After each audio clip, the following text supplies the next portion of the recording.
Salut à tous, dans cette vidéo je vais vous parler du Turameto Vevor que j'ai acheté il y a maintenant 3 ans.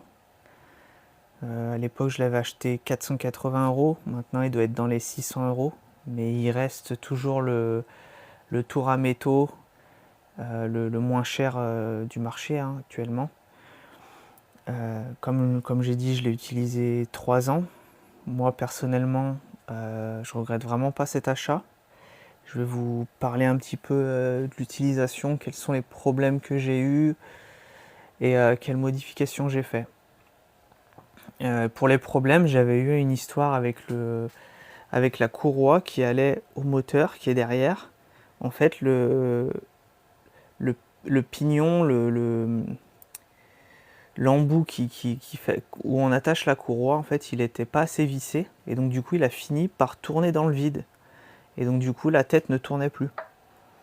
Le mandrin, il tournait plus. Mais j'ai réglé ça juste en démontant la machine. Et quand j'ai vu le problème que c'était, j'ai juste revissé et ça marche nickel maintenant. Donc c'était un petit problème certainement à l'usine quand ils ont pas serré assez l'embout quoi. Donc bon, on va dire que ça peut arriver. C'est ce qui fait que par exemple sur des marques plus professionnelles, on va dire, de meilleure qualité, ils vont vérifier tous les serrages. Ils vont vérifier s'il y a des bavures, s'il y a le moindre problème sur les machines. Ils vont les tester correctement, etc. Tandis qu'à ces prix-là, en général, les machines, elles sont pas vraiment testées. C'est un peu fabriqué rapidement et envoyé, quoi. C'est pas... Il y a des bavures, il y a des affinages à faire. Par exemple, moi, les vis qu'il y a ici, qui sert ce fer-là, qui le pousse, et en fait, c'est ce qui fait qu'on a le jeu ou pas pour avancer et reculer sur les axes. Et la même chose ici, là. En fait, il y a une barre en fer aussi ici qui pousse contre le dovetail. Je sais pas comment on dit en français, cet angle-là.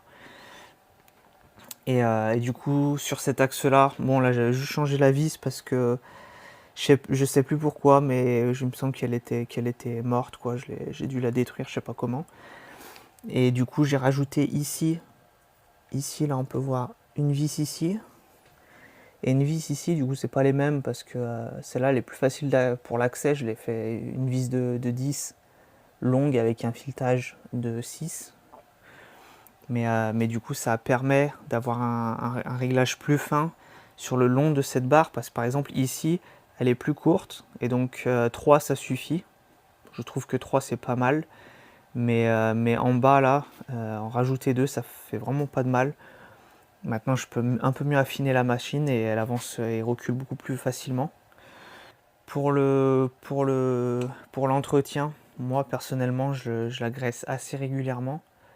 Enfin, pas régulièrement, mais vu que je la nettoie pas beaucoup, on peut voir qu'il y a pas mal de traces de graisse un peu de partout.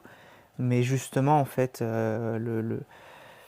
il faut que ce soit un petit peu, il faut que ça reste graissé. Donc du coup, si vous êtes trop à tout nettoyer et pas remettre de la graisse après, vous allez vous retrouver avec de la rouille.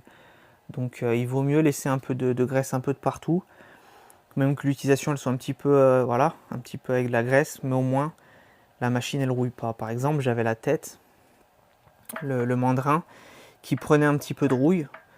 Là on le voit pas parce que je l'avais nettoyé. Mais en fait, j'avais des petits points de rouille un peu de partout durant l'hiver dernier. Et en fait, c'est parce que je l'avais trop nettoyé. C'est-à-dire que j'avais pris un chiffon, je l'avais nettoyé très bien et tout. Ah oui, elle brillait, tout va bien.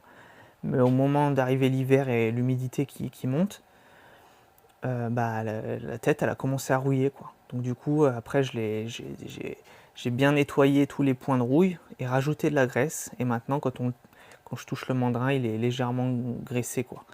Donc oui, ça fait que c'est pas ultra propre quand on le touche, mais au moins il prend pas la rouille et il dure plus longtemps dans les années.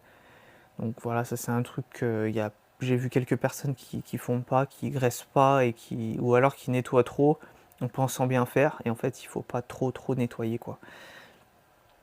Euh, pour ce qui est des engrenages, parce qu'ici en fait il y a des engrenages pour faire l'avance, pour faire par exemple des filetages.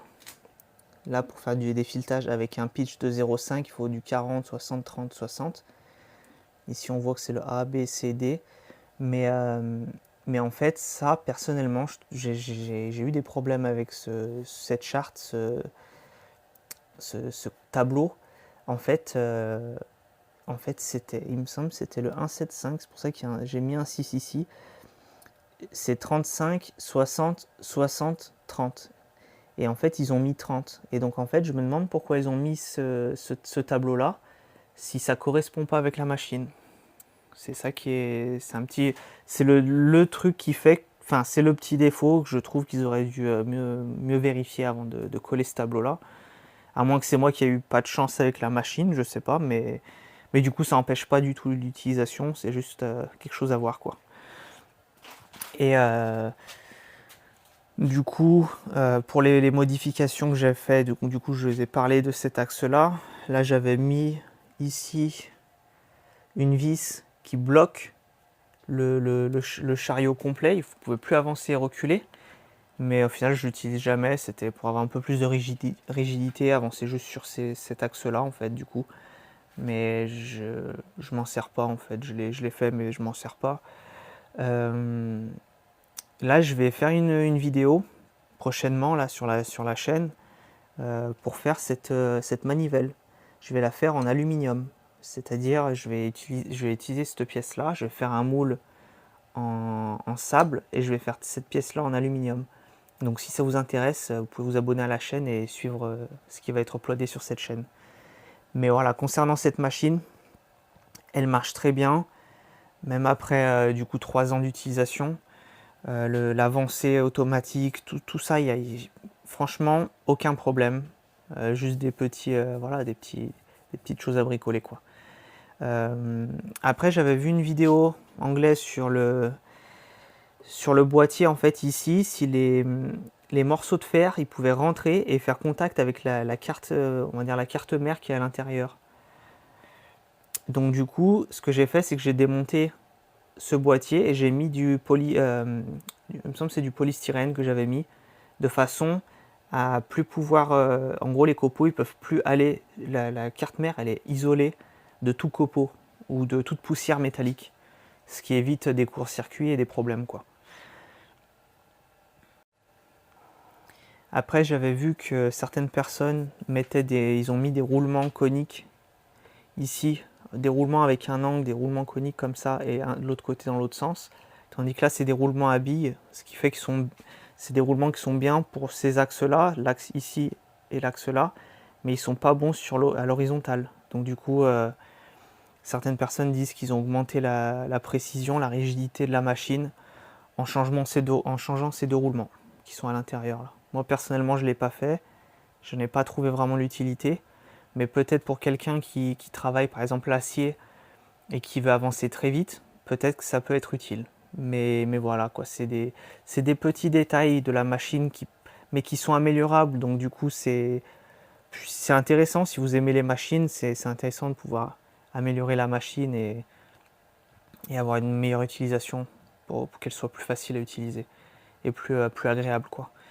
Comme par exemple la manivelle que je vais faire en aluminium, je suis certain que ça va être mieux. J'avais vu une vidéo de quelqu'un sur une chaîne anglaise qui l'a fait en aluminium et ils ont dit que voilà, quoi, c'est beaucoup mieux, quoi. Parce que là on a dû faire ici, tout est en fer presque, et la manivelle que j'utilise personnellement presque le plus, elle est en plastique. Je trouve ça un peu dommage, mais bon voilà, quoi, il faut travailler un petit peu dessus pour l'améliorer. Et concernant le moteur, on voit l'arrière du moteur, en fait.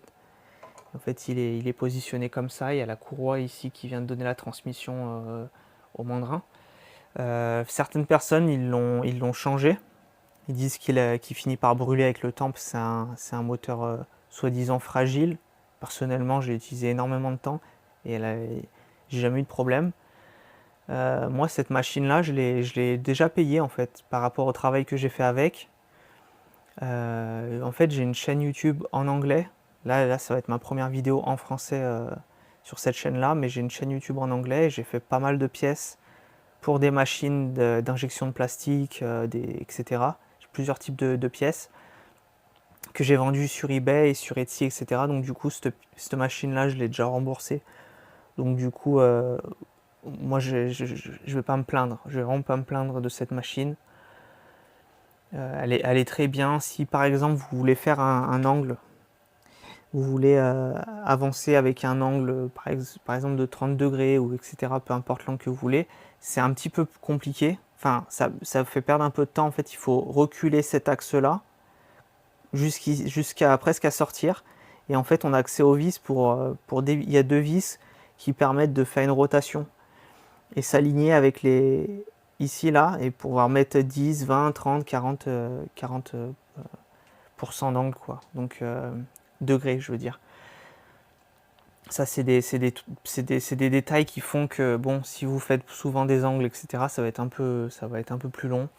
Mais pour le prix, y a rien à dire, quoi. C'est une bonne machine. Donc voilà, moi, ça fait 3 ans que j'utilise. Aucun souci avec. Que des petits, comme l'adaptateur pour la courroie qui était pas assez vissé, qui fait que c'est un peu...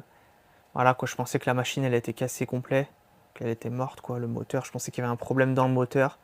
Au final, c'était rien du tout, c'était juste un revissage. Donc c'est plutôt correct. C'est le seul problème que j'ai vraiment eu avec cette machine. Donc voilà, moi je peux que la recommander. Même par rapport au prix actuel, je pense qu'il n'y a pas d'autres machines équivalentes pour qui travaillent l'acier, l'aluminium ou peu importe ce que vous voulez, le plastique. Je pense pas qu'il y ait de machines moins chères que celle-ci par rapport aux caractéristiques qu'elle a. Donc voilà, si vous avez des questions, je vous laisse les poser en commentaire et je répondrai sans souci.